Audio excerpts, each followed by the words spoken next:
So, binomial expansion of 1 minus 2x to the power of minus a half. In terms of in the general equation we've got, x in this case is minus 2x, and then n is obviously minus a half. So we're just going to apply this up here to that, and it only wants us to go to up to x squared, so those three terms are sufficient. So if we've got 1 minus 2x to the power of minus a half, that's the same as 1 plus, and then it's n times x. N is the power, so that's minus a half times by minus 2x, and then plus, and then we've got n again, which is minus a half, times by this time n minus 1, so that's minus a half, take away 1, x squared, all divided by 2.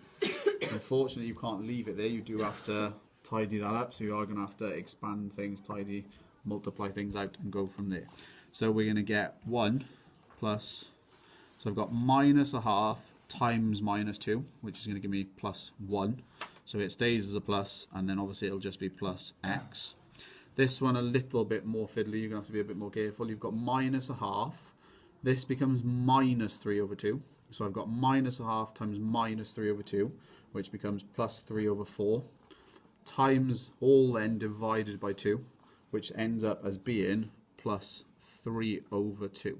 So you have got a calculator to work all that out, but make sure you put brackets in and then just be careful when you times it out, and then the x squared is there, and that is the expansion. They've asked you to expand it up to power of x squared. You've expanded it up to the x squared. They ask you for the range of values at which it's valid. So it's valid for, using that formula we had on the page before. In this case, it's whatever's here. So it's 2x has to be less than 1, and then we just want to get this in the form of x is. So this is going to be x is less than half, and that is what that expansion is valid for. And that is all you do for that. Part B we'll do separately.